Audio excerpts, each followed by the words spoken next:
Ya estamos llegando a San Juan de Ulúa. Si olvidaste traer lentes o gorra, no hay problema porque aquí hay un montón de locatarios que venden gorras, que venden abanicos, que venden recuerdos.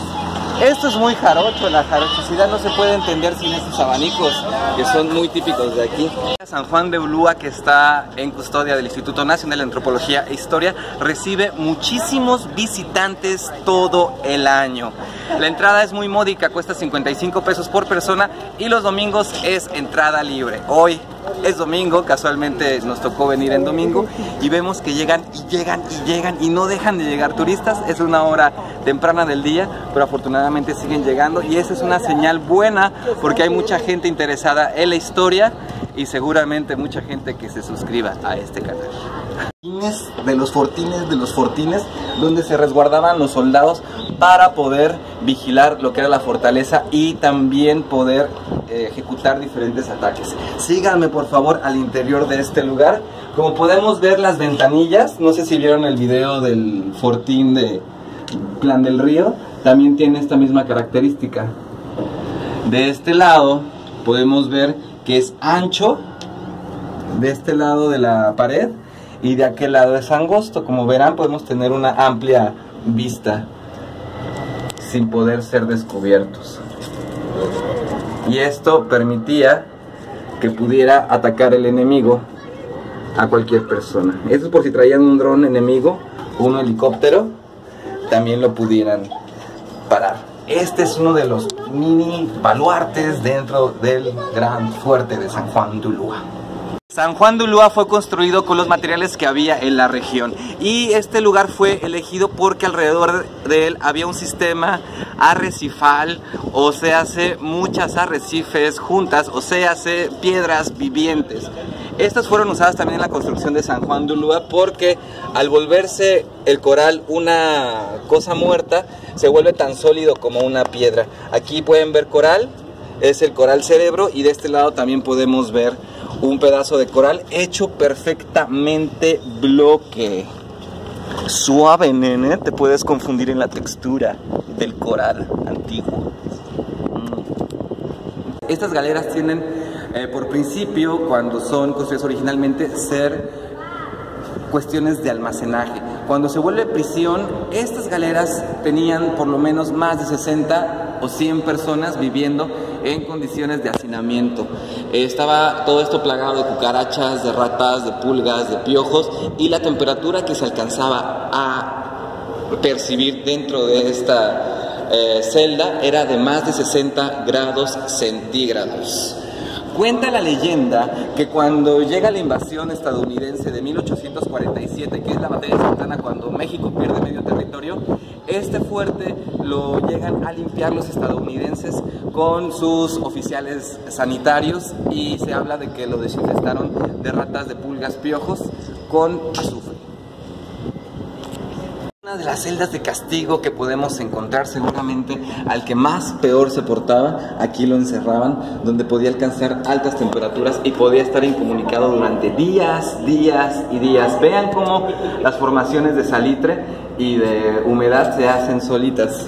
Así es que haber estado ahí recluido, aunque sea una hora, media hora, sí estaba bastante fatal. Así es que sigamos por este recorrido tan majestuoso y tan siniestro del fuerte de San Juan de Ulúa en Veracruz. Una de las leyendas más interesantes y escalofriantes de San Juan de Ulúa es la mulata de Córdoba, que se las voy a contar resumidísimamente para que no aburrirlos en este vlog.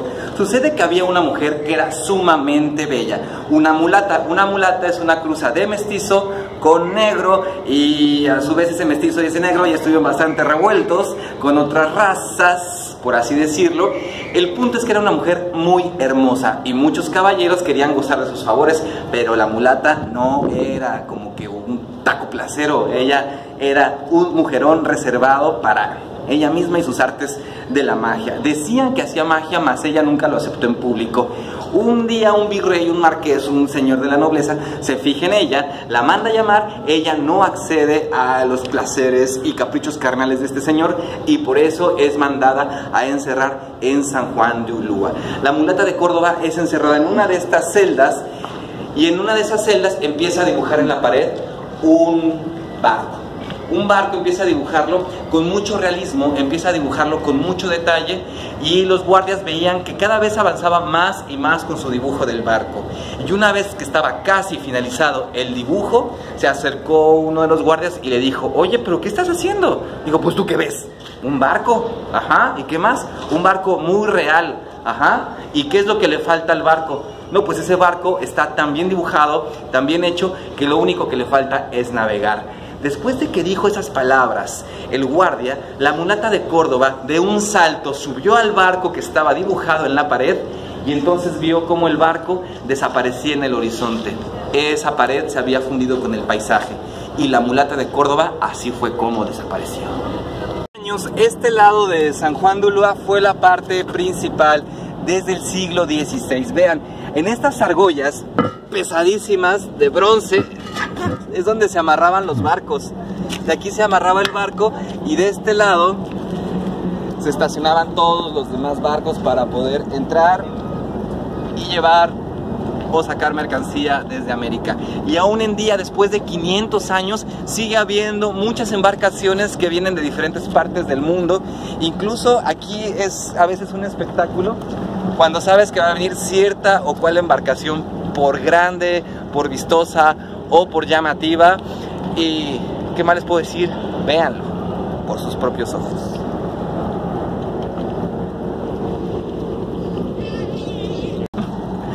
Después de estas invasiones de los piratas ingleses, especialmente las primeras, se decide amurallar toda la ciudad de Veracruz, en aquel entonces mucho más pequeña de lo que es ahora. La ciudad de Veracruz se funda con los primeros restos de las embarcaciones de los navegantes, porque San Juan de Ulúa fue atacado y asediado por diferentes piratas ingleses, de los que recordamos, por ejemplo, el capitán Lorencillo, Francis Drake, entre otros. ¿Y qué era tan importante en San Juan de Ulúa? Todo el oro de la Nueva España, desde la Patagonia hasta California, era traído aquí a San Juan de Ulúa por las costas en pesados galeones españoles. De aquí era transportado hacia Cuba, al castillo de San Carlos, que también se llamaba así, donde se reunía el oro y, escoltado, lo transportaban hacia Europa, llegando al puerto de Cádiz en España. Y era muy curioso porque los galeones españoles eran naves pesadas, gigantescas, y las naves que usaban los piratas eran naves muy veloces y naves pequeñas llamados bergantines. Así es que el bergantín contra el galeón, ¡ja!, lo iba a hacer añicos. El archipiélago era donde vivían los piratas. Recordemos que los piratas tenían naves mucho más rápidas y ágiles que los pesados y cargados galeones españoles. Entonces, cuando iba un galeón pesado no tenía oportunidad contra los demás corsarios y piratas que podían atacarlo y defenderlo.